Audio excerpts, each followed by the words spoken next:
Welcome to the Escape into Board Games podcast. I'm Chris. And I'm Matt. And this is our escape from the real world where we talk about board games.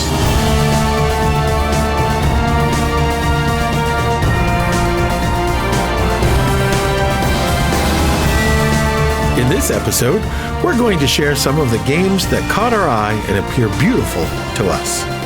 So please join us for the Escape into Board Games podcast.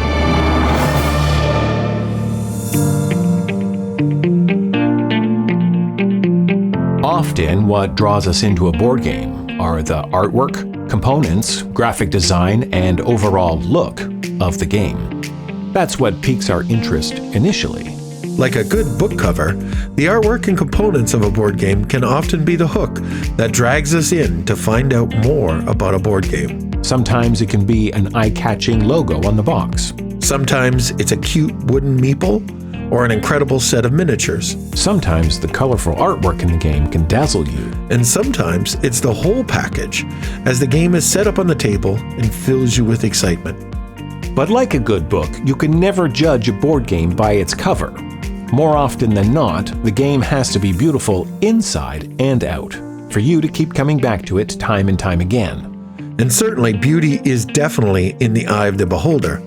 Not everyone can agree on what games are beautiful and what makes a game shine and glow.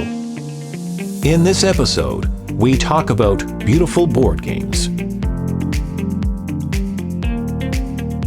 Matt, do you have any board games on your shelf that face outwards so the box cover can be seen, not just the spine of the box? I have one of those classic IKEA Kallax shelves as a room divider in the middle of the rec room. So on the one side, all the board games are like books. They're next to each other, vertical, all flush with the edge. But on the back side, it's an absolute mess. So to make it look all nice, I take up some board games and face them all outwards on the back of the Kallax. I see. So I have a lot of games facing outwards. Mice and Mystics, Mysterium, Rising Sun, the many Rising Sun boxes. Right. I have them all facing outwards because the artwork on those boxes are phenomenal. Are fantastic. Right? And they're so eye-catching. Yeah. It's like having a painting or something on the wall. Yeah. Oh, Canvas. Yeah, that's a beautiful game.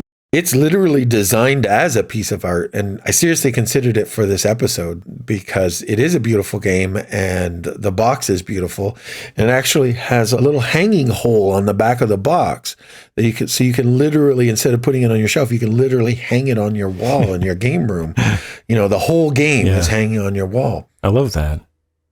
I've seen people take expansion boxes and do that with their expansion boxes and stuff. Yeah. Or maybe after a game of Pandemic Legacy, they'll take the finished board, and put some components, some cards around and frame it, right? And mount it on the wall. Yeah. Because board game components are beautiful now. It's not enough to get away with your cubes and Excel sheets. Yeah. One of the other games I have facing out is one of the games I'm presenting. Sagrada. Sagrada is a dice rolling, dice drafting, dice placement, set collection pattern building game for 1 to 4 players. Designed by Adrian Adamescu and Daryl Andrews.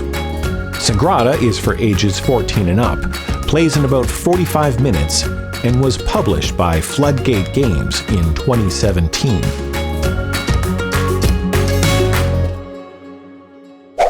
The art of stained glass is over 1,000 years old.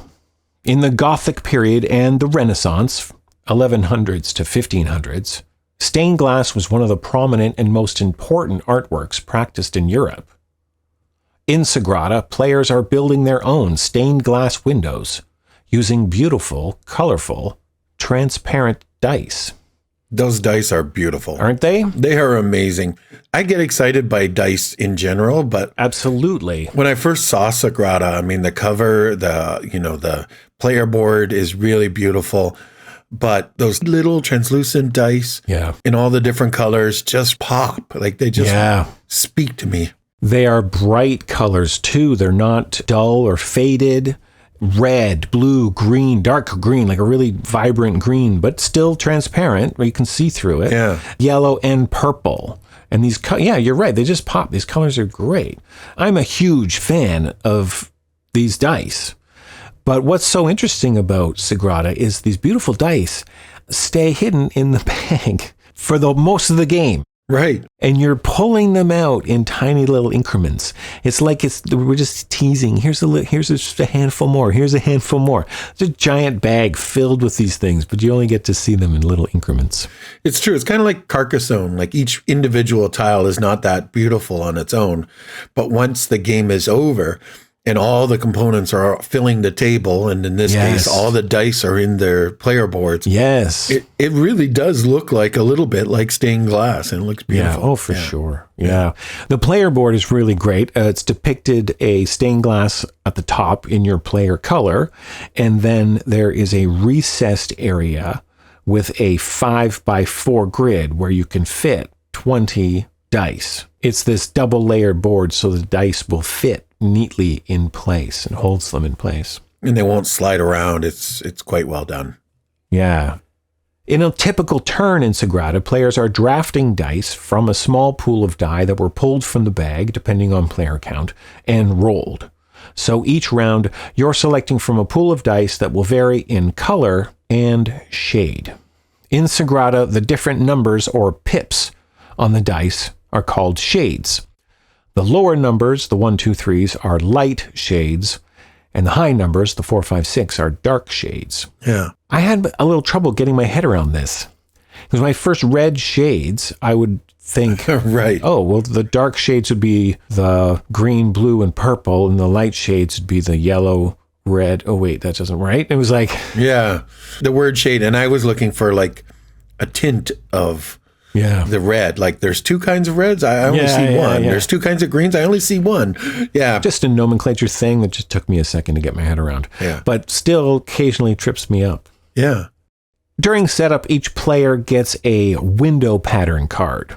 The card that slides into your player board that will demand that certain colors or certain numbers fill certain spots.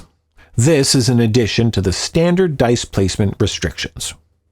You can't have the same color orthogonally adjacent to each other, and you can't have the same shade or pip number orthogonally adjacent.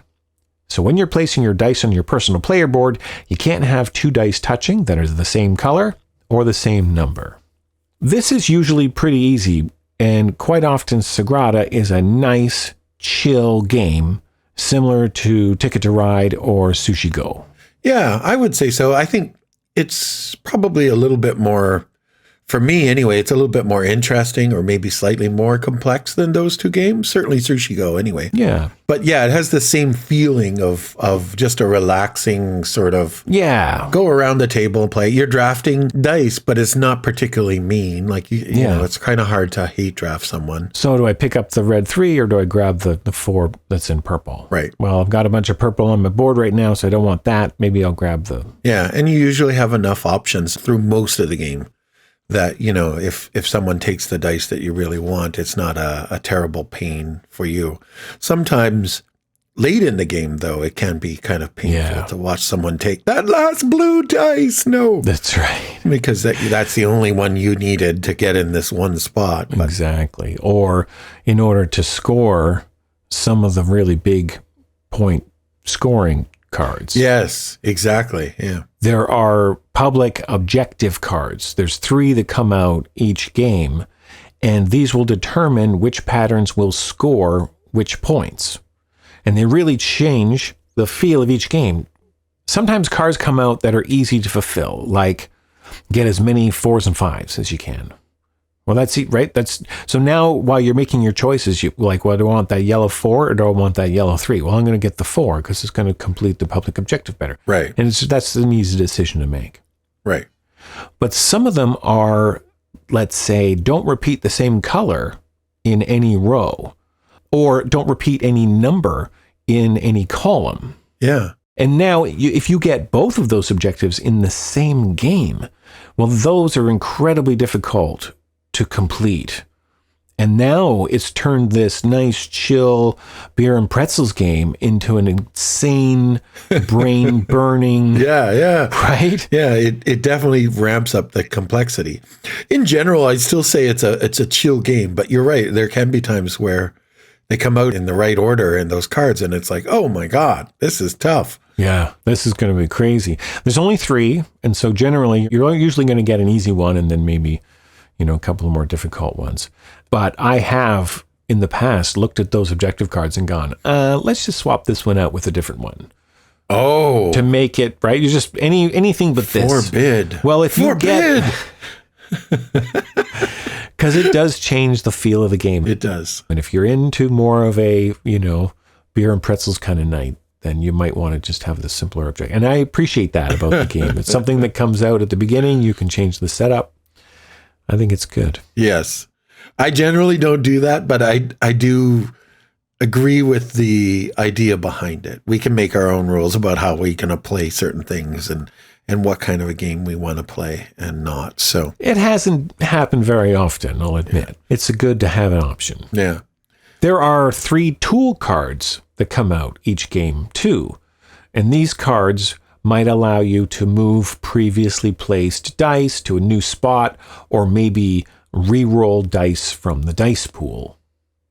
Tool cards are paid for with favor tokens. You start the game with a certain number of favor tokens, depending on how difficult your window pattern card was. Yeah. So again, in setup, you have an option to make this a difficult brain-burning game with lots of options, or you can go with a simpler chill game. If you go with a simple window pattern card that has little restrictions on it, giving you more options when you're playing from turn to turn, you will have less favor tokens to spend on the tools. Yeah. At the beginning of the game, you're dealt these window pattern cards. I think you get a couple of them. And each card is double-sided. And generally, one side has a more difficult challenge, and the other side has an easier challenge. Yeah, so you get to choose. Yeah.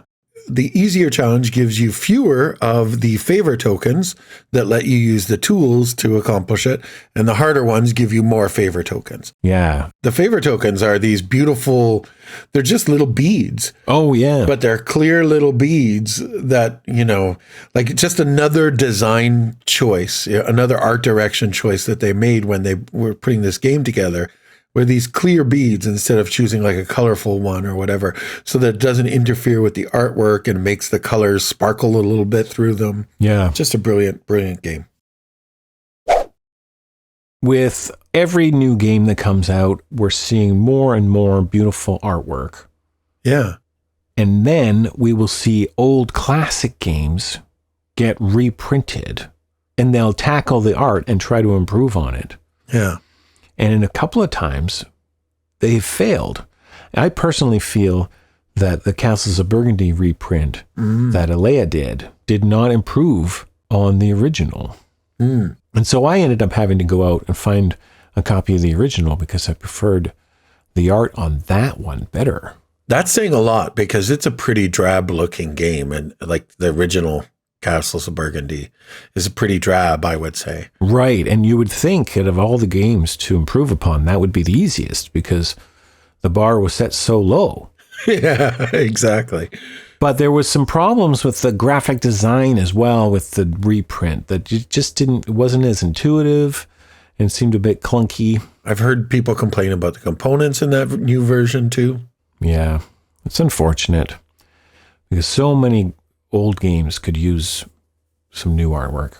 Yeah. Have you ever sought out an out-of-print edition because you like the art better than the current edition? I don't really think so. The game that comes to mind is Raw, and I own the original Ravensburger version of it. Now there's, I think, 2 other new versions. The in-between version I didn't like. Like the artwork looked better and the board looked really interesting. But I found that the tiles, there wasn't enough distinction between the colors. and the different segments of tiles. Yeah. They all kind of look the same and they all blended together. From my eye, I want that sort of high contrast. Right. You can easily tell on the board. For function. This one belongs for this. Yeah, for function. Right. While I like the look and the artwork a lot better, and like that little Ra statue is fantastic and the board is beautiful. Agreed. Yeah. I was pretty happy to keep my copy of Ra. I guess the other one that kind of comes to mind is Lords of Zidit. Okay. Lords of Zidit is I guess it's an obscure game. And I really like the game. The original, though, had a different theme and different artwork. It had sort of a cartoony kind of artwork. It was called Himalaya, almost exactly the identical game. But in Lords of Zidit, you're like taking over the land and recruiting soldiers. Okay. And in Himalaya, you are traveling the mountains of Himalaya, collecting different spices and resources and trading them in for victory points. And the artwork just had a certain charm to it. Yeah. The board had a really nice. So that's one that I, for a long time, really wanted to get a copy and was really happy when I could. But I don't know if that one really counts because that one's a different theme and different artwork. Lanterns, the Harvest Festival. Lanterns, the Harvest Festival is a set collection and tile placement game for 2 to 4 players ages 8 and up that can be played in about 30 minutes. Designed by Christopher Chung, Lanterns was published by Foxtrot Games and Renegade Game Studios in 2015. And it features beautiful artwork supplied by the exceptionally talented Beth Sobel. In Lanterns, the Harvest Festival, players act as artisans decorating the Palace Lake with beautiful floating lanterns of different colors. Players are competing to gain the most honor by contributing to the decorations before the festival begins. One of the problems of getting new people to play modern board games with you is they have memories of playing games like Monopoly that take forever. Yeah. And waiting for someone to take their turn while they're thinking of their word in Scrabble or something like that. Yeah. In a game of Lanterns, you'll spend very little time where you have nothing to do. You don't spend a lot of time waiting for other players to play their turn. Because on every turn, players take turns placing a tile into the middle of the table. The tile grows the festival area and creates the board, a lot like Carcassonne, for example. Right. Placing tiles is how you get the cards that you are collecting into sets and turn them into victory points, called honor in this game. So each tile has 4 sections with different colored lanterns on them. And if you think about it as a square that has been sectioned off into 4 different segments, every time a tile is placed by you or your opponents, all players, everyone at the table, receives a new card based on the color of the lantern that is facing towards each player. Right. So if you're sitting across from me and I play a tile that has a red facing you and a white facing me, you're going to get a red card and I'm going to get a white card. Even though I'm the one that played that tile, everyone at the table will get one. The person to my left will also get a card, and the person to my right will also get a card based on whatever color is facing them. So you would think on everybody's turn, everybody gets a card all the time. But if you face your red to me and I go to the red draw pile and there's no cards there, I don't get one. You don't get anything. Exactly.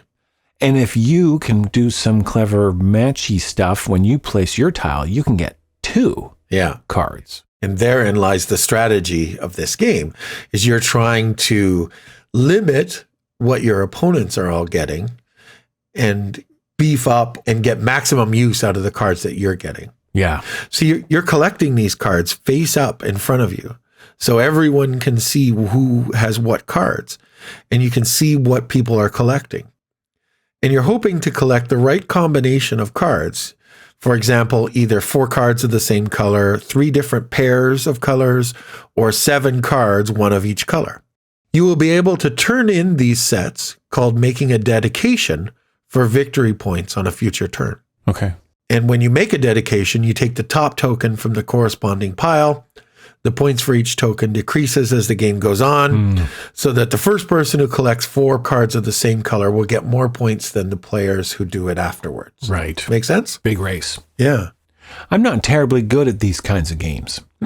When I'm placing tiles, I'm always thinking about what I need and what I need to do. And I'm trying to do the matchy thing so I can get the extra.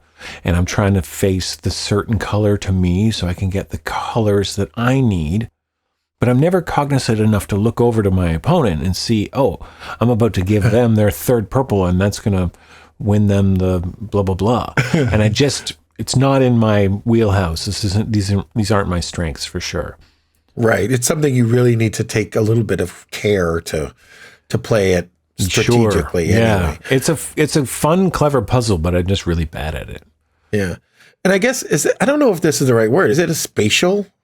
Is that the word? Is it spatial reasoning? Like you're looking at, sure, the person on my left's going to get this color, the person on my right's going to get this one. But if I rotate it 180 degrees, yeah, all those colors change now. The tile can go in a different direction, yeah, and everyone can get different colors, that kind of thing. Mm-hmm. This game actually, when you play it with 2 players, is really quite cutthroat. Yeah, because it does give you that ability to really just watch what your opponent is collecting and what they need a little bit more closely than if you play with 3 or 4 players. Yeah. That's a little harder to do and find the right tile to play. I need to add a disclaimer here.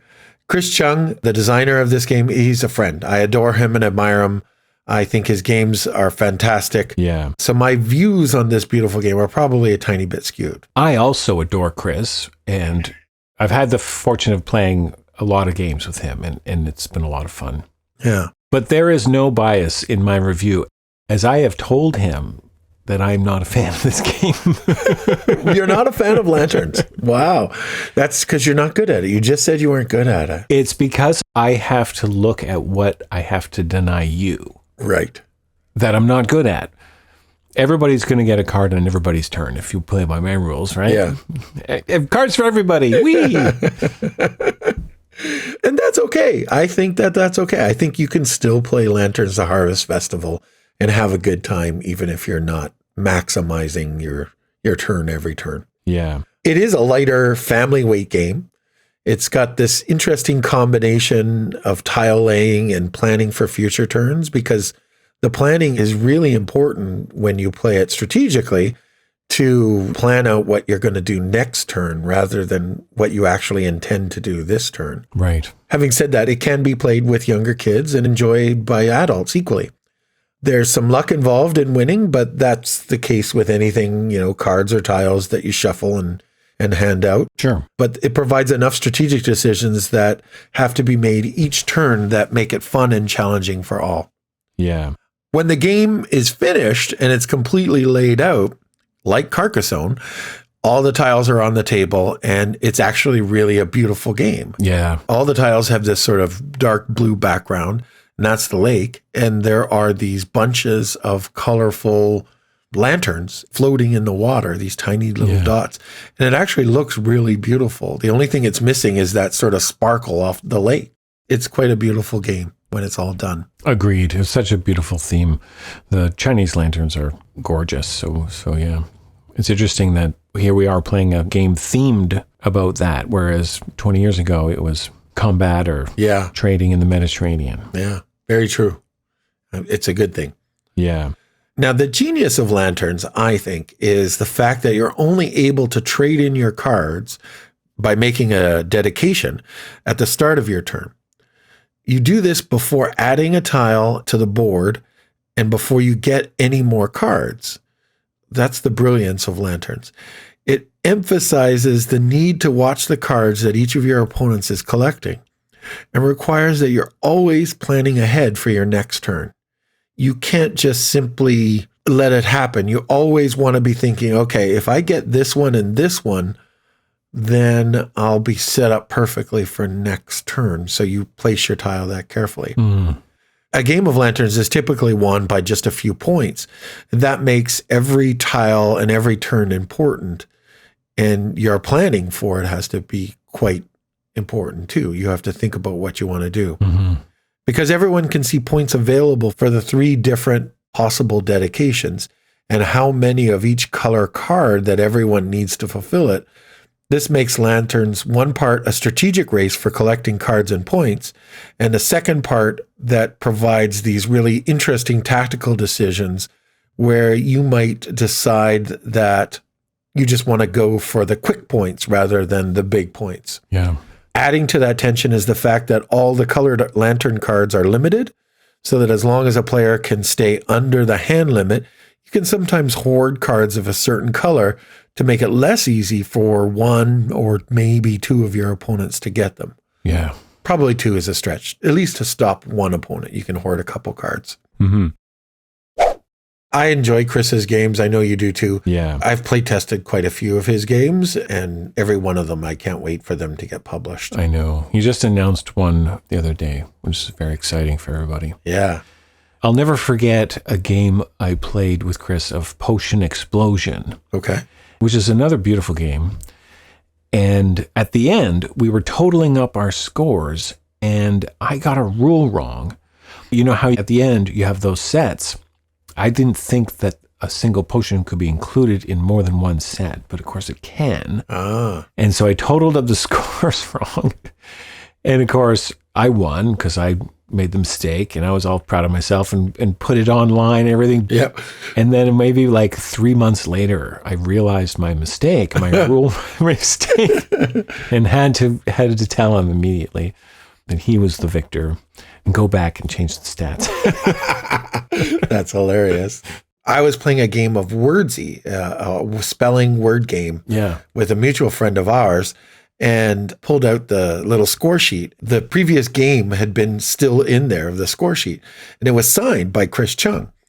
And here's Chris Chung, the designer of Lanterns, the Harvest Festival, and Spell Smashers, which is a spelling word game. Yeah. And I was all excited because I was sure that in my game of Wordsy, I'd gotten better score than he had gotten in his game of Wordsy. And I didn't. You were mistaken. I did tell him that I did. And then I waited a week and admitted that I lied. It was like, I beat you. Oh, no, I didn't. That's what it is, right? We want to be, it's wishful thinking. We'll be smarter than that guy. Exactly. Forget it. It doesn't happen. He wins every game. It's not happening. We love you, Chris. Matt, have you ever repurchased a game because they improved the artwork in the new edition? When they rethemed Resistance with the King Arthur themed and called it Avalon, I picked that up. My friends and family preferred that over the guns and terrorist theme of the original.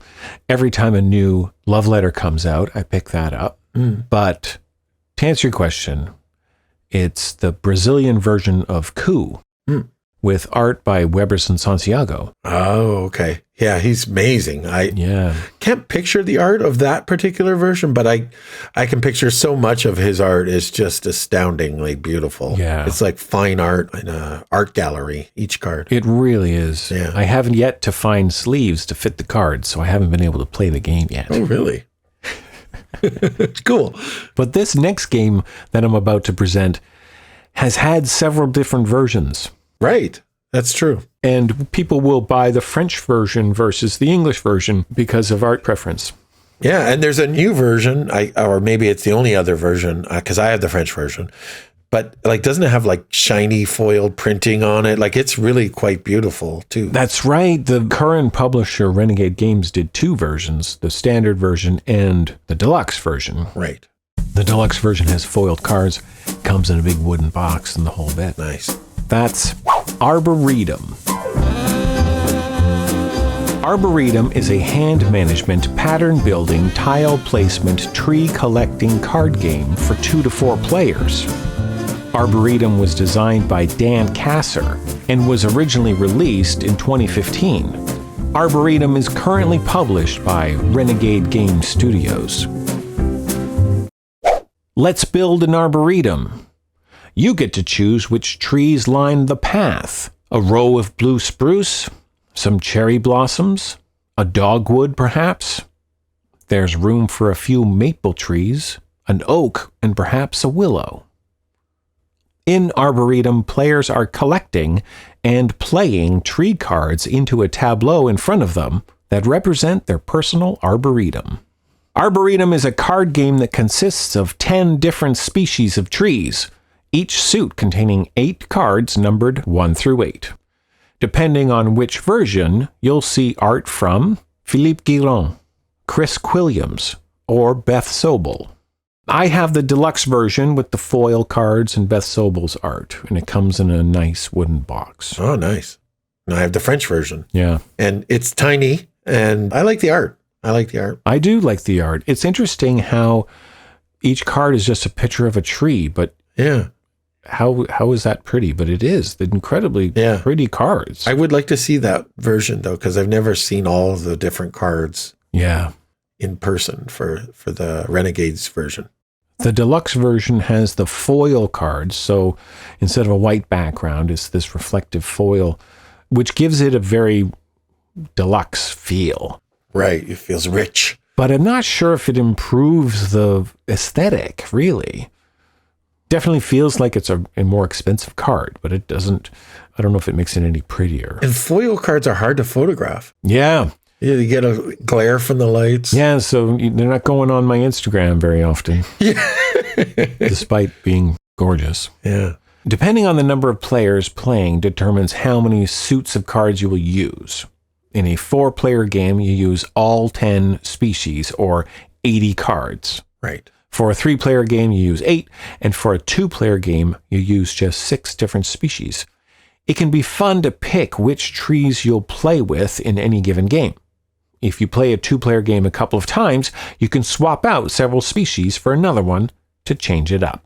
Right. And that's just looks. It's just the appearance. Yeah. It's just aesthetics, but I'm surprised at how much it makes a difference. Yeah. You're like, oh, I want the willow tree, or I want the... Yeah. Each species is a different color. And so the brown are oak and the orange are maple and that sort of thing. Right. To set it up, you take the different species and shuffle them up and deal out 7 cards to each player. On a typical turn, a player will draw 2 cards, either from the top of the deck or from the top of any player's personal discard pile. Then they will play 1 card into their personal arboretum and then discard the other card into their personal discard pile. Players are trying to create orthogonally adjacent cards that are ascending in value. They do not need to be consecutive, and the path needs to start and end with the same species of tree. Right. So what you end up having is kind of like a crosswords grid of trees. Yeah. And you'll have some that go left to right and some that go up and down. Yeah. And that can be first of all, the first thing you'll notice is it takes up a lot of room on the table. Yeah, yeah. If you have 3 or 4 people playing this game, you can't really play on a small table unless you make the cards kind of overlap quite a bit. No. Yeah, you gotta spread them out. Yeah. You gotta see all the... So you can reuse some of the cards in multiple runs, right? Yeah. So you can have 1, 2, 3 going from left to right, and then you reuse the 2 and have 2, 3, 4 going up and down. Yeah, because you're going to score for every run of cards that start and end with the same species of tree that have a certain number of cards in between. Yes. That are ascending. So maybe you've got like a 3, 4, 5, 6 right in the middle. But then off of that 3, you've got a bunch of 2s, and off of that 6, you've got a bunch of 7s. You can have several rows scoring through that same 3, 4, 5, 6 section you've built in the middle. It's a really interesting spatial puzzle because when you're playing these cards, you have to play them down adjacent to an already placed card. Right. And if you have a 2 and a 7, then you can't put in the 3, 4, 5, and 6 because you've put the 2 beside the 7. Now, granted, you could go up the one side, 2, 3, 4, 5, go across 6, and then back down to your 7. Right. It doesn't need to be a straight line. It can be a zigzag. Yeah. But then, right, you're creating all these problems. It's such an interesting puzzle. And only your longest line of each species counts for scoring, right? Yeah, you can only count 1 row for each species. Yeah. If things work out, And you can score this path of cards. You will gain 1 point for each card in the path, unless all the cards in the path are the same color, in which case you get 2 points. But that's really hard. Oh my God, so hard to do. Yeah, that's really hard to do. The run of cards will be super, super short. Yeah. Because there's only 8 cards per species, it's difficult to get those cards into your Arboretum and still be able to score them, because you need to have cards in your hand in order to bid for the pleasure of scoring for any particular species. For example, if I wanted to score my maple trees at the end of the game, then I need to have a higher value of maple tree cards in my hand than any other player. So you got to hold some good cards back in order to even have an opportunity to maybe score them. Exactly. So you've got this difficult balance between playing good cards in your Arboretum, right, and keeping the cards in your hand, yeah, to score. You can even score on a species of tree that you don't have in your Arboretum in order to block points that your opponent might get. Yeah. So if you have a bunch of maple trees in your Arboretum that go from 2 to 7, and you're like, we just can't wait to score the big points on that, but then I outbid you on maple trees, I get to score maple trees and you don't. Right. Regardless if I have maple trees in my Arboretum or not. When you look down to my Arboretum, my score is 0. I score 0 on maple trees, but I'm denying you the 12 points that you had planned or whatever. Yeah. A little bit of take that involved. Yeah, it's an interesting mix of things that you can do in this game. Yeah. You can just sort of play your own game, or you can be a little bit meaner and really follow what your opponents are doing and try and take points away from them. There's a lot of options. I like the ability to draw from your opponent's discard pile. Yeah. Because then you have that same thing as in Lost Cities, where if I don't want this in my hand, but if I put it here, my opponent's going to pick it up. Yeah. And so maybe I'm going to find something else to put on top of it quickly to make it harder for them to get it. And sometimes that becomes a strategy too. You can see everyone's discarding maple trees. Well, I can just go around and pick up everybody's maple trees for a couple of turns, and now all of a sudden I've got this nice long run. Exactly. Yeah. Plus a nice good card to make sure I can score my maple trees at the end of the game. Yeah, it's quite good. People often try to make a distinction between board games and card games, and I do not. Yeah, I agree with you. I don't either. And this game is a perfect example of why.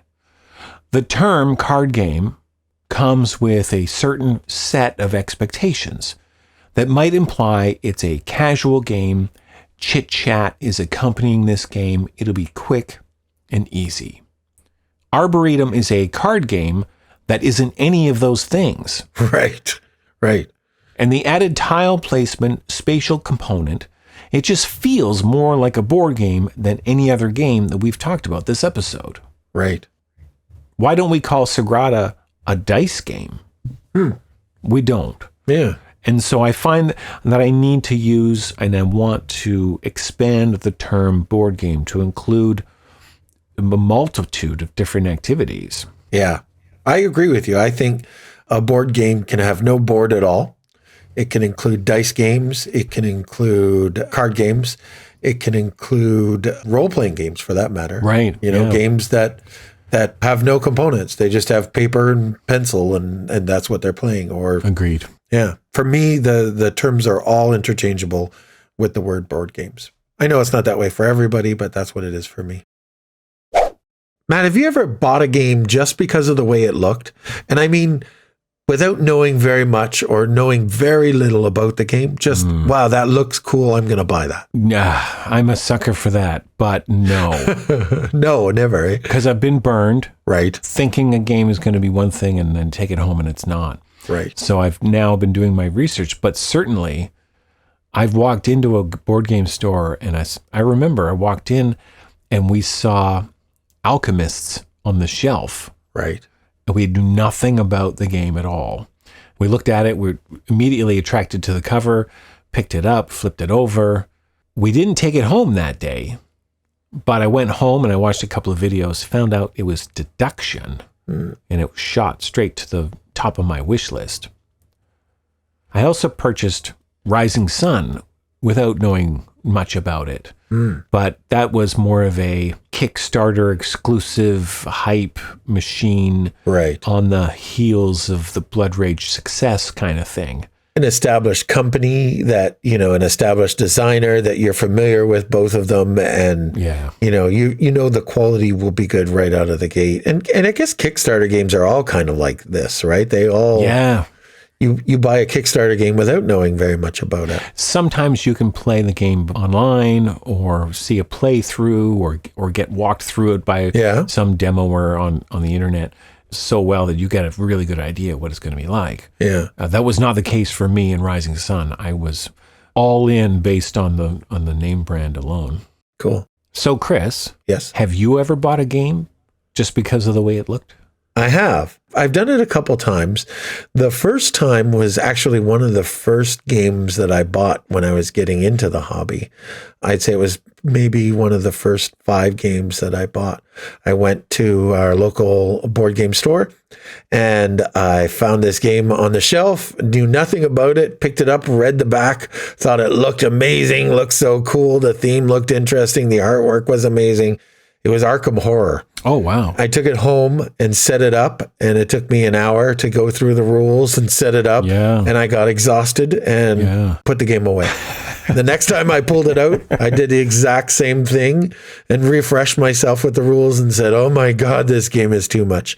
I did end up playing Arkham Horror and learned that it wasn't one that was for me necessarily. Sure. Wasn't in love with it as much as I thought, and I traded it away.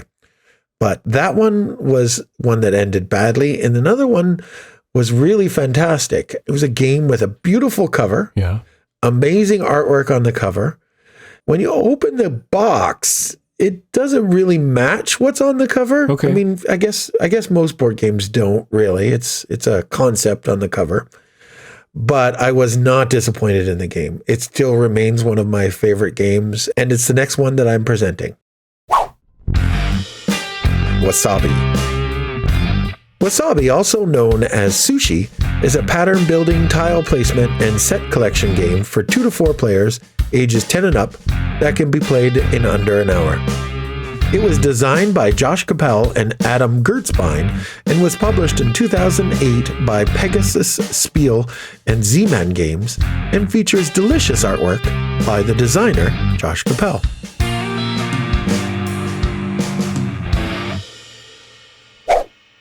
In Wasabi, you are an apprentice to a great sushi master, and you have spent years honing your skills in preparation for your final test.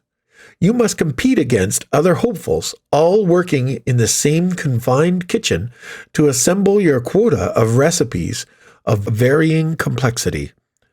Only one of you will earn the respect of your teacher and the revered title of Itamai-san. Wasabi has that beautiful box cover that looks like you're inside a yummy bento box with different kinds of sushi. Yeah. A bento box is a multi-compartment box with the different courses neatly packaged and partitioned, usually used for lunch. Wasabi has a small board that looks like bamboo, and there's a bunch of ingredient tiles that have very different yummy sushi ingredients on them. Things like shrimp, octopus, avocado, tofu, yellowfish, rice, or maki. Sorry, you said yummy? Yummy, yeah. Yeah. You don't like yummy? All of those things but one are yummy. No, shrimp is yummy. Octopus can be yummy. Avocado is yummy. The Escape into Board Games podcast does not endorse the eating of octopus. Unless it's yummy.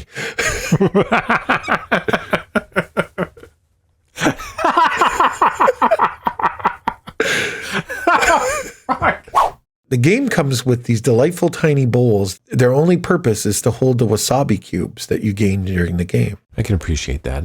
It's beautiful.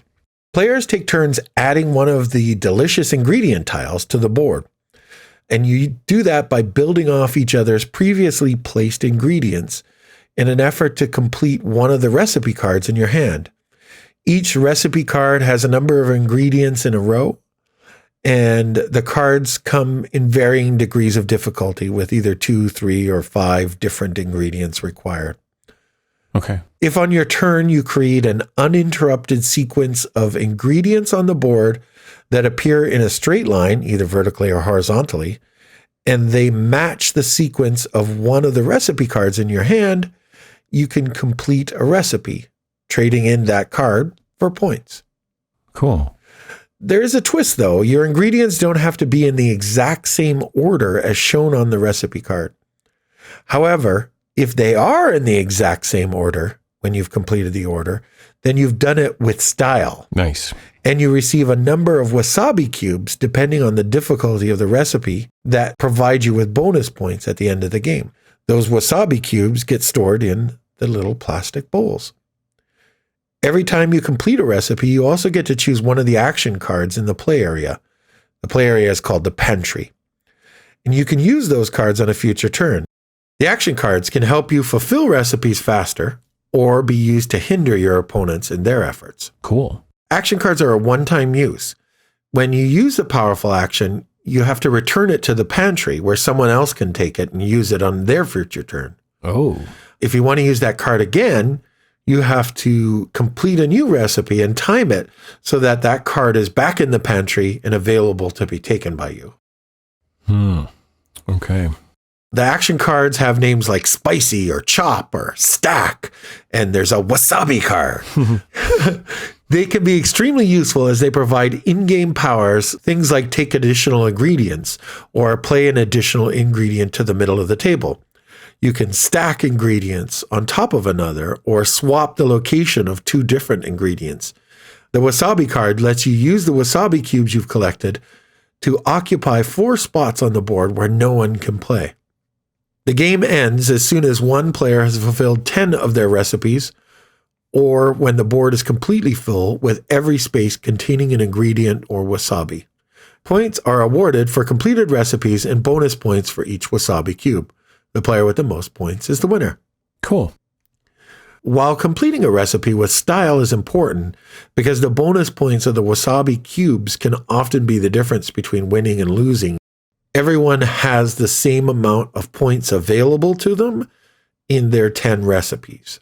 But sometimes you have to decide that you don't have time to set up the ingredients just right, and you have to focus on just getting orders fulfilled as quickly as possible, balancing speed with technique.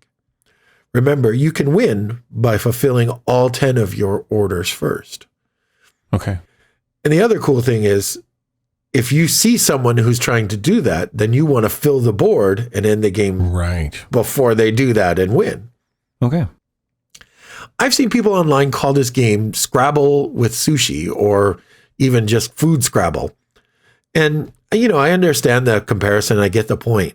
But I think Wasabi has really no more comparisons to Scrabble than a game like Quirkle does. Yeah. You know, you're trying to get a series of things in a row on a grid system. And instead of letters, you have pictures of yummy ingredients. I don't know that there's that much more comparisons. It's simple. It's easy to learn. It works great. It's a lightweight, family weight game. Okay. I like it. It's a fun one to introduce to new gamers, particularly if they're fans of sushi. The theme is one that adds a lot to the enjoyment of the game, as does the great artwork from Joshua Capel. Most people we play it with say that they're hungry afterwards and they want to go get sushi. What's the sushi like in Bob Cajun, Chris? It's you have to make it yourself. First, you get a fishing rod and you go out to the lake, and then you have to know how to make the sushi. And yeah, good luck with that. There's not a lot of sushi in Bob Cajun, unfortunately. The game is excellent at 2 players and 3 players. At 4 players, I'd say it's still very good, but it feels much harder because there's a lot more upheaval between the turns. Right. So it's really hard to plan out what you're going to do on your turn. You're almost kind of just waiting until everyone plays before you think about what your turn is. And that is the only negative that I can say about the game, is because it's harder to plan at higher player counts. If you're playing with someone who has a bit of analysis paralysis, that game can kind of lag. Analysis paralysis is where a player is having a difficult time deciding what to do, usually due to overthinking the possible actions available now and on future turns. Analysis paralysis doesn't usually lead to any new insights, and is a common complaint when some players take too long on their turn.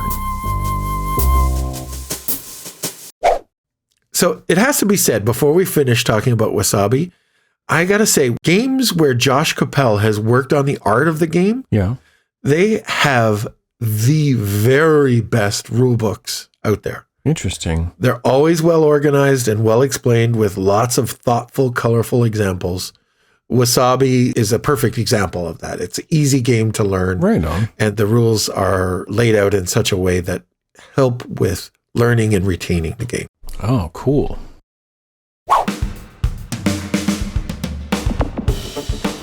We're going to get back to the show after a brief message. This next ad is for Chris's own company, Geeky Goodies. If you'd like to hear what an ad for your game, product, or website might sound like, drop us a line at escapeintoboardgames@gmail.com.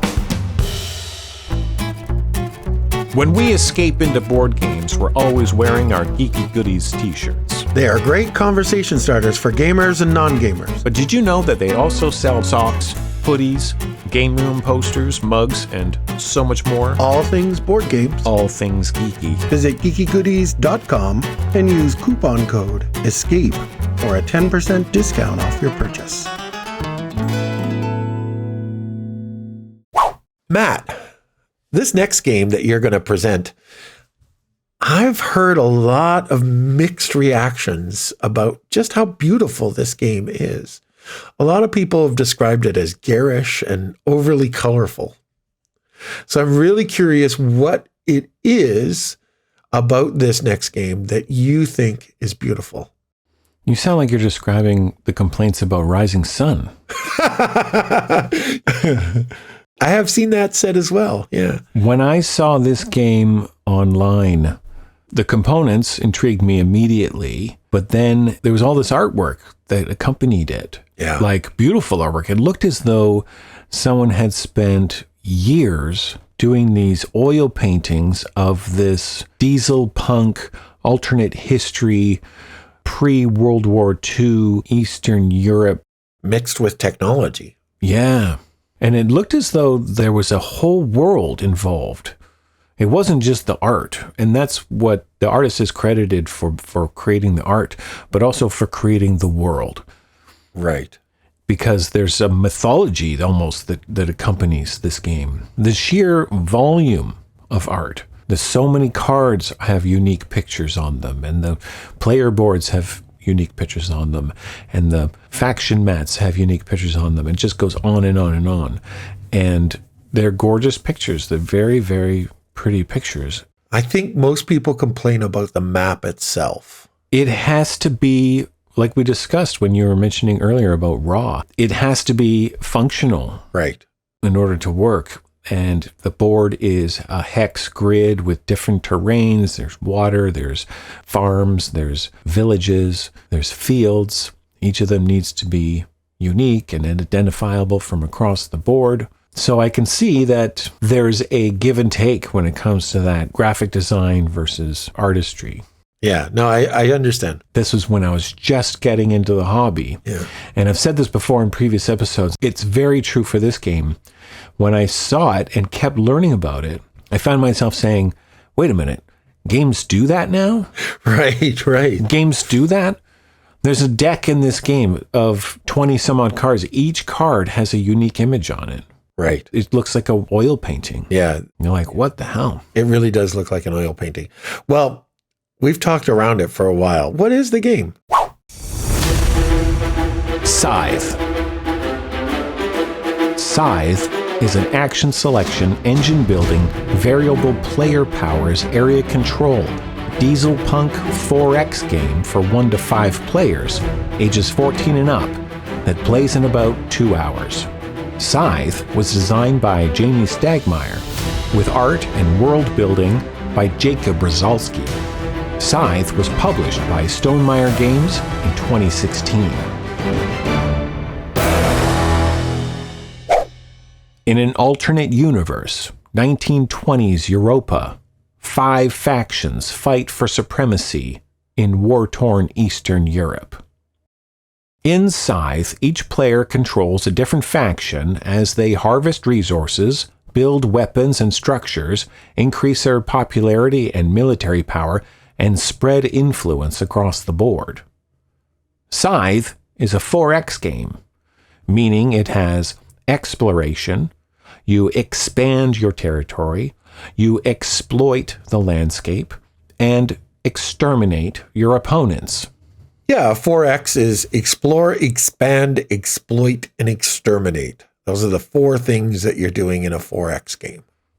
There's been a little bit of complaint about Scythe not being very heavy on the exterminate part, but I think that's what I kind of like about the game. It's not necessary, but it is still there. It's still an option, yeah. It's still an option. Scythe is played on a double-sized board. The map is divided into hexes, and each faction is relegated to its own peninsula surrounded by rivers and lakes. Players need to develop the technology to cross these bodies of water before they can interact with other players. In the base game, there are 5 different factions to choose from: the Rusviets, Nordic, Crimea, Polania, and Saxony. Each faction has variable player powers. Saxony's powers revolve around fighting and attacking. Nordic's powers involve water and crossing rivers.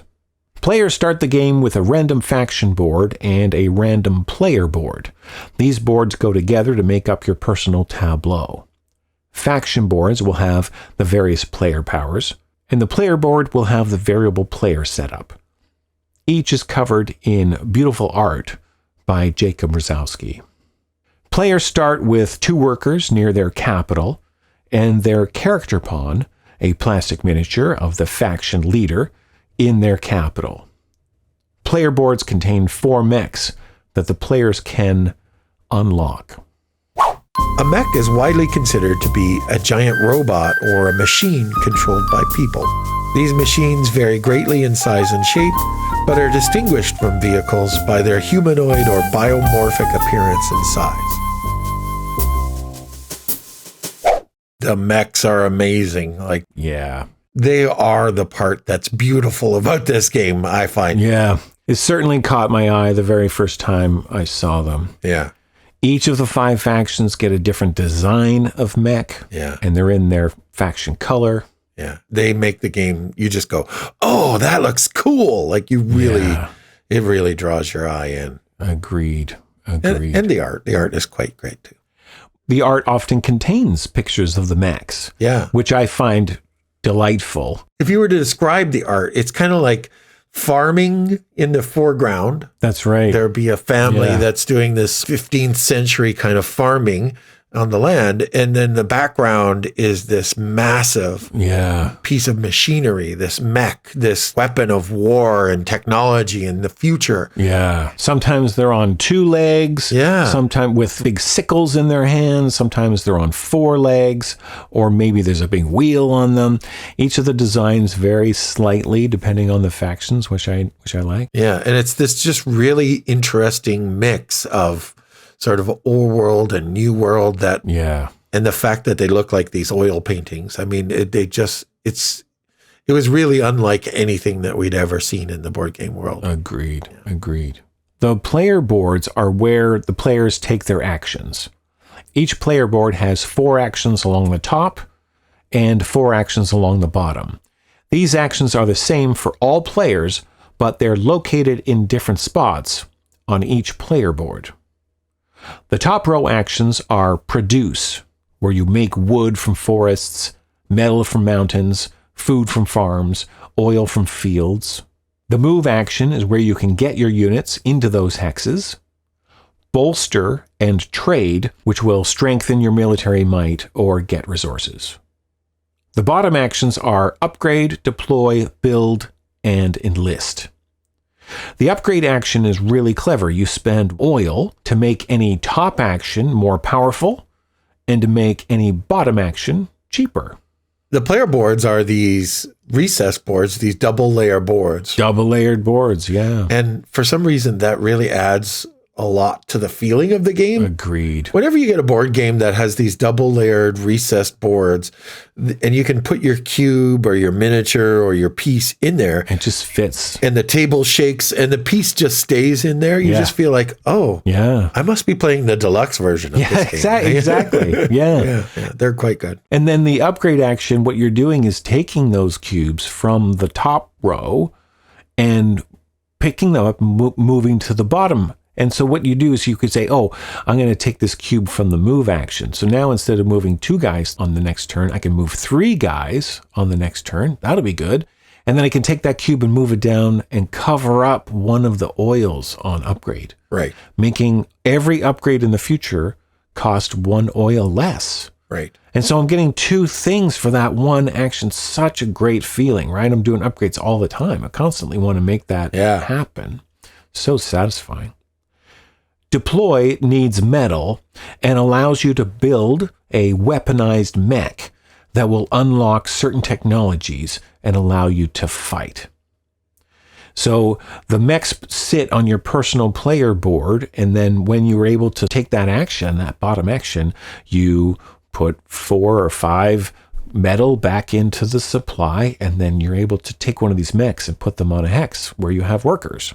Right. You get to put them right on the board. When you do that, you reveal a player power that was the mech was covering on your player board. Right. And so from this point on, I can now cross rivers. Right. Or I can go 2 steps instead of 1 step for every move action, which is really great. It's like a tech tree. Yeah. Thematically, it's matching the idea that this giant mech isn't stopped by certain types of terrain, or that it can move very fast because it is technology. It's no longer this farm implement. There's 4 mechs you get per faction, and every time you do this, you're unlocking a different technology. Each mech is covering up something else. And so everybody does river walk to begin with, usually, because that is going to get you out of your little peninsula. Right. And then maybe you can do speed, which is going to get you 2 moves instead of 1. But then the other 2 are going to, like you said, they're going to vary depending on which faction you're playing. Yeah. So much fun. The build action allows you to construct buildings using wood that will give you powers depending on which building you have built. For example, you can build the mill, which will do farming or mining all on its own. You don't need to activate the hex, and you don't need to have a worker there. It'll just work the land on your behalf. Or you can build the monument, which will increase your popularity. Mm-hmm. An enlist is where you spend food to recruit a specialist in any one of those 4 actions that will make those actions more powerful in future turns. The beauty in the puzzle of this brilliant game is trying to maximize your actions so that when you select a top action, you will be able to do the bottom action. So quite often you produce on the top, and then whatever's underneath produce for you, maybe it's build, right? So if you've done the produce action, you want to make sure you're going to produce the wood, so you have that wood to take that action. Yeah. And then you have to plan your turns several turns in advance. Right. A buddy of mine will take the coins in the game and stack them on his player board to remind him which actions he needs to take in which order, because the game state can change in such a way by the time it gets back to you, you can forget what you were planning on doing. And so he would stack a penny on this action, and then stack a little 3 coin on this action, and then stack a 5 on this action. So he would remember, first I need to trade, then I need to produce, and then when I go to take the bolster action, I will have the oil that I need to do the upgrade, which will make the mech cheaper, which will mean I'll have the money to do blah, blah, blah, blah, blah. And that is where this game really shines. Yeah. That's a good tip, actually. I think a lot more games would benefit from some sort of component or something that you can use to sort of A, B, C, D, your plan out your turns, especially the more complex games, for sure. So that's what this game is in the heart of it. And of course, there is the combat, and there is a bunch of other things involved. And when people heard that Scythe was a 4X game, they were disappointed to find that it was mostly a resource management game with the threat of combat attached. Yeah, because you can play a whole game of this without really fighting. Correct. I haven't played it very often, but yeah. It would depend on who you're playing with and what player styles and which factions are involved. So it certainly would depend on whether or not you're going to have combat. But on the cover of Scythe, on the very front of the cover, is a small group of people using a giant sickle to mow down some wheat. Right. And way off in the background, in the distance, are two mechs fighting. And I feel that that is a very good analogy for this game. Yeah. That primarily we are going to exploit the land and harvest its resources. And whoever can do that the best is the one that's going to succeed in this game. It's not about the fighting so much. Right. Yeah, no, I remember when you showed me this game for the first time, I played it with you. And you said that and sort of emphasized that, you know, there's fighting and you can play the whole game fighting if you want, but it's not necessarily the most efficient use of your time in this game. And there may be times when you have to do it, but it's not a focal point of what you're doing. Just like building and upgrading and deploying your mechs, fighting takes resources. You need to build up your military might. Yeah. And once you go into a fight, you're spending those resources, which work better as a threat than executed. Right. If you go through the whole game with the most military might, then it's a very good deterrent for combat. And I find that that is a better game element than actual combat.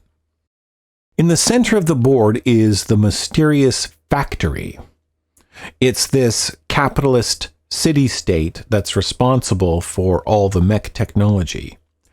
Players will find a powerful action card that they can add to their tableau if they visit the factory. Cool. I find the game puts a lot of hype and emphasis on this factory, and it's in the center of the board, so it's hard to get to. It takes several moves. Yeah.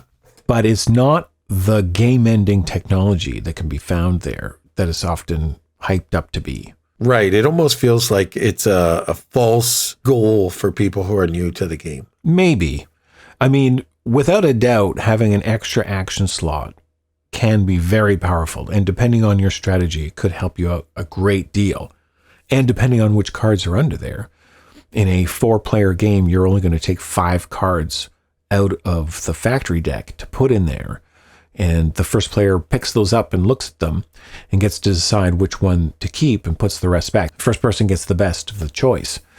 But often, the best card isn't all that better than the actions that you currently have available to you. Yeah. So racing to the middle of the board isn't necessarily mean you're going to win. In fact, getting there first doesn't always lead to victory. The factory hex itself is worth 3 hexes. So it's a powerful region to inhabit at the end of the game. Yeah. But it's not this H-bomb technology that will ensure victory for the player who gets there first. Throughout the map, there are hexes with encounter tokens. If you are the first to get your character to an encounter token, you draw an encounter card. These cards are always good and give you 3 different options. In the game, there's 28 different encounter cards, and each one has a beautiful oil painting picture on it, usually depicting some farm life and a mech in the background. Yeah. In my house, we have a house rule that whenever you draw an encounter card, you must hold it up for everybody to see to appreciate the beautiful art. Even if you've played the game 30 times, because the artwork is so fantastic. You have to all see it. Good art deserves respect. It does. The military track is where players keep track of how much military strength they have. Various actions throughout the game, such as bolster, can increase a player's military might. This military might is spent in battles. If a player moves their mech into a territory with another mech, the 2 players fight by spending military might and adding combat cards, which can vary from 2 to 5 power. And the player with the most strength wins. sending the loser back to their home faction, leaving behind any resources for the victor. Winning in combat the first and second time will earn you a star. Players are trying to achieve as many stars throughout the game as they can. When a player has earned 6 stars, the game is immediately over. Players can earn stars by completing all 6 upgrades, deploying all 4 mechs, building all 4 structures, enlisting all 4 recruits, have all 8 workers on the board, complete 1 objective card, max out on the military track, or max out on the popularity track. There's 9 possible ways to earn a star, but players only need to earn 6. Yeah, it's a fairly complex game. Like I remember the first time we played it, you and I think were around 2 stars out of 6, maybe 3, or I was close to getting a 3rd and you had just gotten your 3rd. And Sherry was with us the whole time with 1 or 2 stars. And then all of a sudden she said, I think I just won the game. I got my 6th star. Yeah. And we looked up and we were like, what? How did you go from 2 to 6 so fast? Yeah. Because you're so busy. Yeah. You're paying attention to your own section and your own goals. Yeah. You're trying to get that engine going. Yeah, get the engine going and plan out your next couple of moves. First I want to do this. First I want to do that. But I have to have enough of this and da-da-da-da. And then before you know it, your opponent has gotten enough stars, that kind of thing. I don't think we had any combat in that game either. That was our first game, though. It was over very fast because Sherry had done that resource management thing so well and was able to do the stars that didn't involve player interaction. Yeah. And I think that's what I like about the game is when you see that happening, you have the option to race across the map and disrupt it with combat. Right, right. We just weren't paying attention and we missed it. Yeah. In that particular instance. Yeah, I remember being really focused on sort of what the things I wanted to accomplish in the game and was kind of not paying attention to what you guys were doing. I was busy teaching you. Yeah, that's why. That's my excuse. Sure.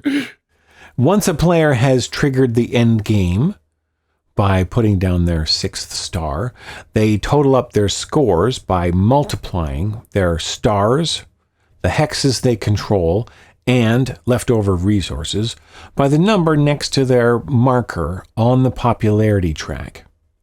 The popularity track is a mechanism that represents your influence in the region. Attacking workers from another faction will bring you down on the popularity track, while doing things like constructing monuments or enlisting experts in buildings will earn you popularity. Yeah, I like the popularity track. I feel like it's a good balance and an important thing because you don't want to play a game where it's just, I'm going to nuke the enemy and there's no consequences to that, right? Yeah. And the popularity track is a good way of sort of bringing some realism to the game and the theme, but also sort of making it a little bit more an important decision. Yeah, agreed. And as you climb that popularity track, your score increases exponentially with every... Right. There are 3 sections in that popularity track. The lower section, you're not going to get very many points for all of your stuff. The middle section, you're going to do pretty well. And then if you can get your popularity track up into that 3rd section, you're going to get more victory points per star. You're going to get more victory points per hex. And that's really how I have often won the game is doing the popularity strategy. Scythe is a very heavy game. But I find that the mechanisms are very intuitive with the theme. Right. It's easy to remember all the noodly rules because they kind of make sense, right? Yeah. You can move 3 guys 1 step each. Oh, I've increased my speed. I can now move 2 steps. Oh, I've increased my move. Now I can move 3 guys. Yeah, and the way the player boards work with that really helps because you're literally revealing the next thing that you can do. Yeah. It's a beautiful game. I definitely agree with you. I think that the game is quite beautiful. I see what people mean about the map. It's not the most stunningly beautiful map, sure, but it's very functional and it's huge. Yeah. And when you put the game down, it's hard not to get caught up in the beauty of the game. It is, yeah. The map has got all these little tiny details. That in the Nordic region, you can find a Thor. Yeah. And in the Albion region, you can find a little Loch Ness monster. Right. Right? And it's like... Awesome. Yeah, I love that stuff. What's not to love? It's fantastic. Yeah. Well thought out, everything about this game. I have purchased every upgrade that you can get. The metal coins... the bigger box. Nice. I have got all the expansions. I paid the neighborhood kid a bunch of money to 3D print an insert for me to keep everything nice and neat on the inside. The box weighs a ton now. Nice. Beautiful. This has been my number one game since 2016. Yeah. It's a great one. It's a good choice.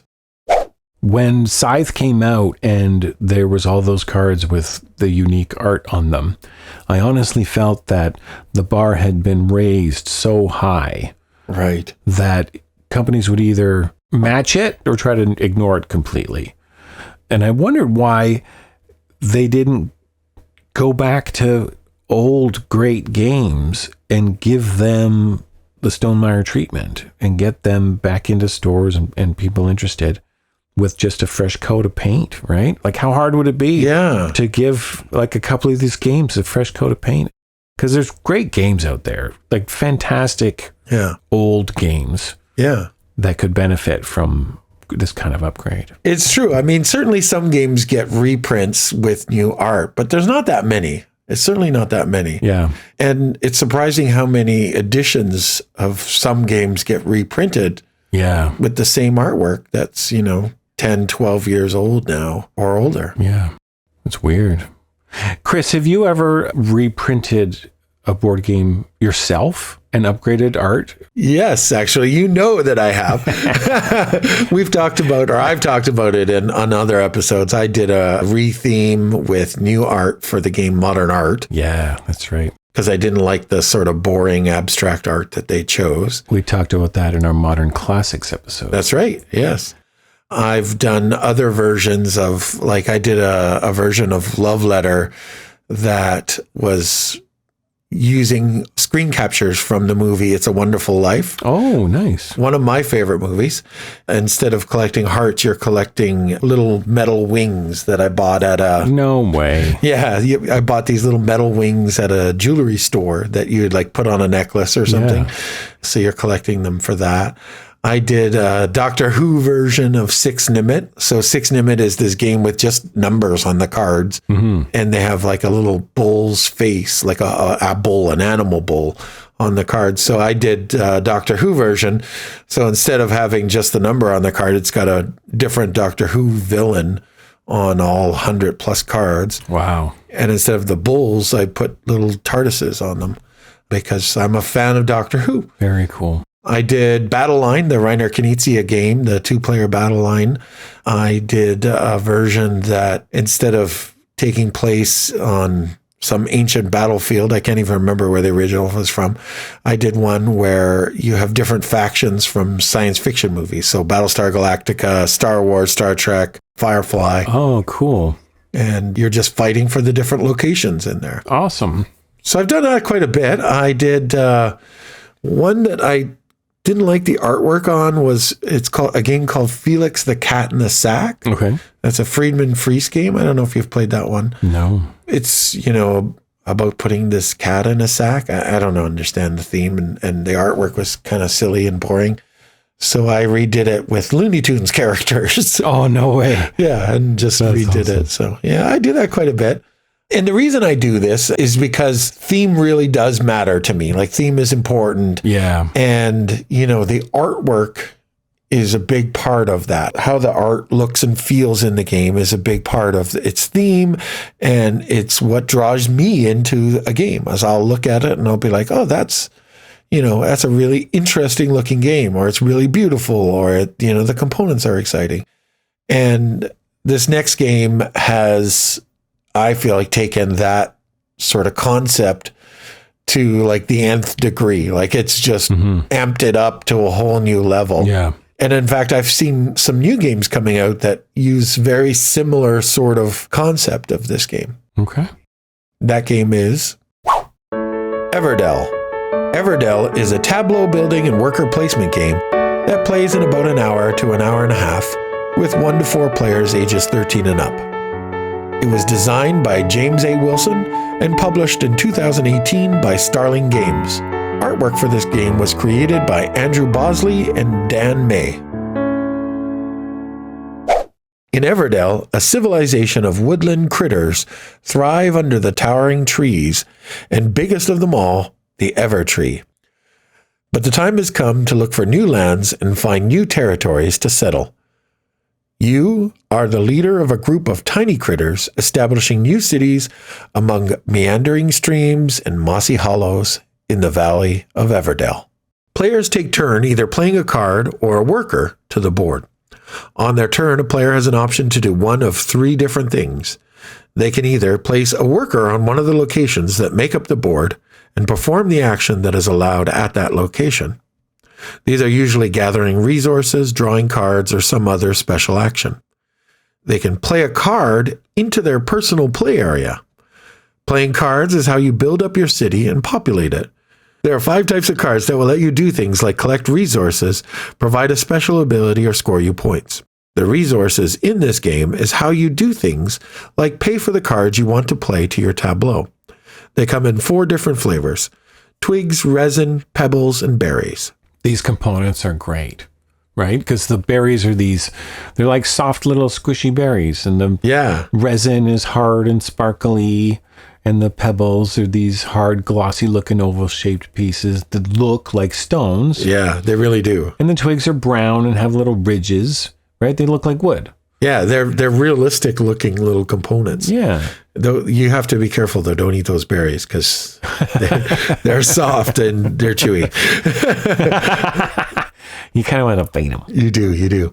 The third action that you can take on your turn is essentially to pass. So, that means take no more turns, take back all your workers and gain a new worker or 2 and get ready for the next turn. So really, you've got 2 things that you're trying to keep track of. Yeah. 2 things that you can do on your turn. At the end of the game, which happens at the start of the winter season, the player whose city gets them the most points wins. There's a lot of different ways you can earn points in this game. Yeah. Most cards in your city will score you points, and some will provide you additional points based on how they interact with other cards in your city. Right. Some cards will score you points during the game. Right. Like get you point tokens. And there are basic events that are used in every game with special events that are randomly assigned at the beginning of the game. And players are racing to get the required elements within their city so that they can get these events and score more points. I remember my play of this game, there was a card in that tree that if once I had everything I needed, I could collect it. And it was everything I needed to win the game. And I remember that tension of seeing it there in the tree, just like, I can't get it on this round. I got to get it on the next round, and somebody's going to get it before I do. And it was great. Yeah. Yeah, it does provide a lot of tension. You can be looking at 2 or 3 of them. You're eyeballing them like, okay, if someone takes that one, they look like they're pretty close to taking that one. I'm going to try and get this one. Yeah. And all I need to do to get that one is this, this, and this. Should I do that first or should I do the other one first? Exactly. It's a good little mix. Option 1 is this, and then option 2, if that fails, I'll do this. Yeah. So Everdell's a worker placement game with actually very few workers. You start the game with just 2 workers. By the end of the game, you'll have 6 workers. But what ends up happening is the cards in your tableau, they provide you with these additional actions and abilities that you can take on your turn so that you usually have more to do during a season than just the 2 or 3 workers that you have at your disposal. Right. The tableau is this engine building part that gives you more actions and special abilities than just the send this worker out, collect the resources, send that worker out, and my turn's over kind of thing. Some cards you can actually play for free from your hand or the face-up market area if you have the right other cards in your city. So, for example, if you have the mine in your city and the miner is sitting there, you can actually bring him to your mine for free. He takes up one of the 15 cards that you can put in your tableau, but he's going to score you points at the end of the game and give you some sort of bonus, that kind of thing. Yeah. There are keywords on some of the cards that might interact with other cards in your city. Some cards let you activate other cards in your city when they're played, maybe gathering resources that will let you play another card on your next turn. Some cards let you remove cards from your city, freeing up a space for you to replace them with something better.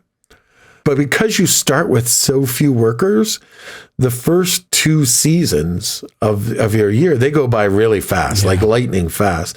And you just feel like, how am I going to get all of this done? Like, so much so that quite a few times when we've been playing it, I'm like, are we playing this wrong? Do we have some rule missing that I'm just not reading? Let me just double check this really quick. Yeah, it's like, I feel like we're missing something from the rule book.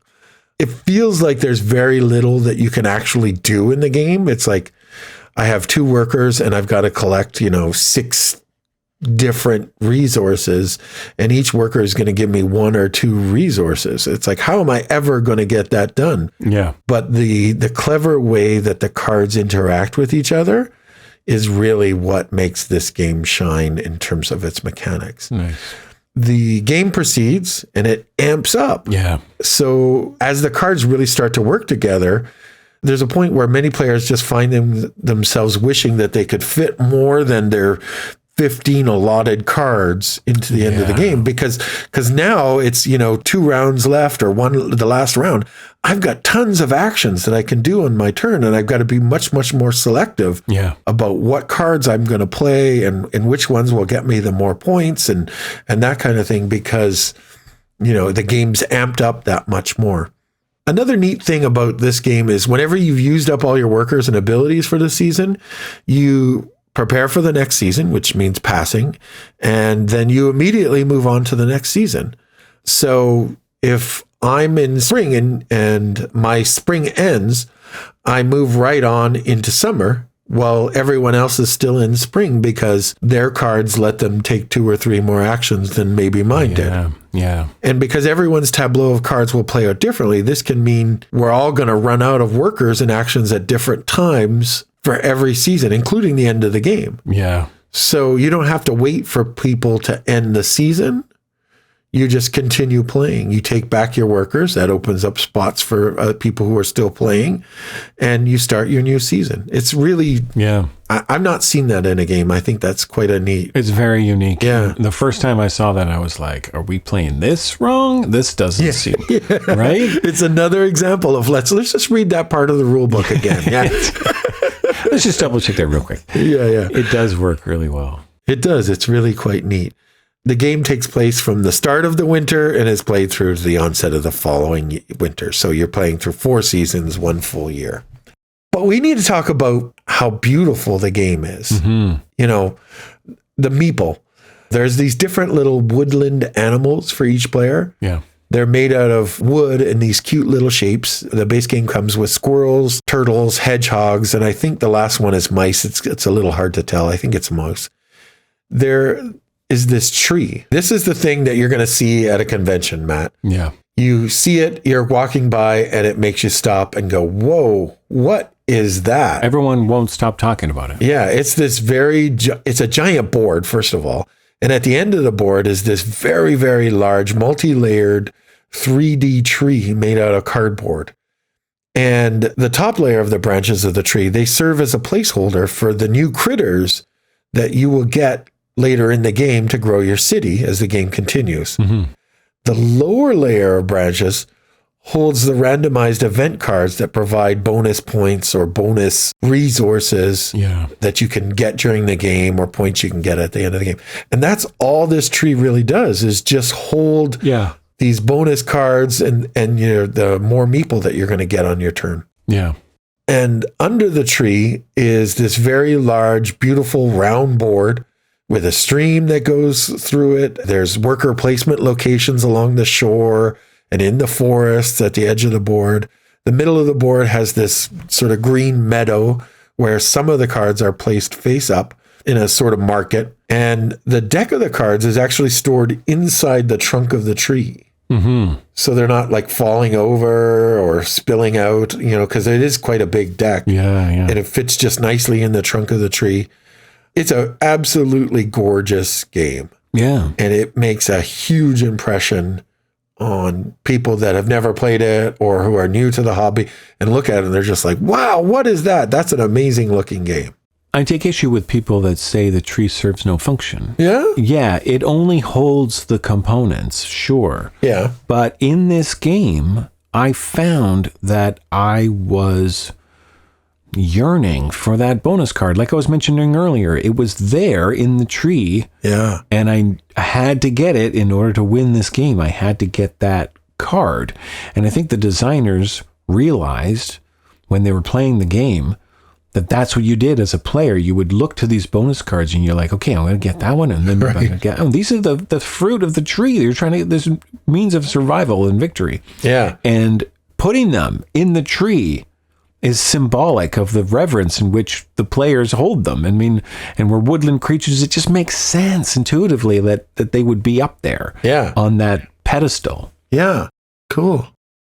The game itself is quite simple to play. I mean, it's essentially, there's only two things that you can do on your turn, and that's all you really have to remember. Mm-hmm.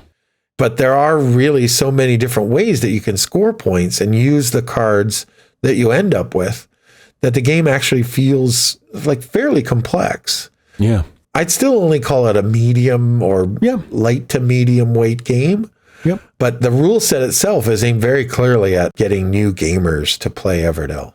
Yeah. There's enough going on, though, that I find that it's just meaty enough to be considered mid-weight and enough to be enjoyable for more wider audience. I agree. Some of the worker placement spots on the board are different every game as they're generated during setup when you shuffle a deck of these small cards and place them at certain places on the board so that, you know, the ones along the shore are there for every game. And then every game has these new sort of forest locations that you can put workers at. And that actually makes every game feel different. It can change how you turn resources in and how you collect resources, depending on what cards are chosen at the start of the game. It gives it a lot of replayability. Nice. There are solo rules for Everdell where you are competing against a cantankerous old rodent known as Rugwort and his pack of rat ruffians. So like a lot of thought has gone into the creation of this game. Yeah. Not just, you know, how do we make all the cards work together, find some sort of balance to if someone chooses this path to victory or that path to victory, but also into the creation of the world itself and the components. The world, though, I mean, of course, the components are beautiful, but even the rule book filled with beautiful art from the game is gorgeous. And they've created this history and lore around Everdell within the rule book. And they talk about the great adventurer, Corin Evertail, and certain events on the calendar of Everdell. And there's even a short story at the end of the rule book. Like, no way. All these things have no actual impact on gameplay or, you know, even do much to explain what we're doing in the game. But they just create this sort of rich world, lot like the tree does. Like this big giant 3D cardboard tree is just like, oh, okay, we're woodland critters in this game. The rulebook even comes with a poem, an Everdell poem. No way. About how the critters live and work and they build up their homes. And I always felt like it was kind of like when you're reading The Hobbit. Oh, yeah. And, you know, like every 20 pages or so, there's, you know, a little song that the hobbits break into or the elves start singing or that kind of thing. Yeah. So I just want to read you this, my favorite little part from one of the poems that's inside the rule book. And we'll lay down where the grass is thick, from the river drink, see stars come out to meet us, when all I need to do is be here with you, 'neath the changing leaves of the ever tree. Lovely. Yeah. That's nice. Yeah, it's a gorgeous game. And fun. Have you played any of the beautiful games that we've talked about today? What's your favorite beautiful game? Drop us a line at escapeintoboardgames@gmail.com. Thanks for listening to the Escape Into Board Games podcast. Be sure to check us out on Facebook and Instagram at Escape Into Board Games. This episode is produced by Matt McKenzie and Chris Cormier. Production assistance by Sherry Cormier. Music by John Yasut and Daniel Carlton. See you at the next Escape.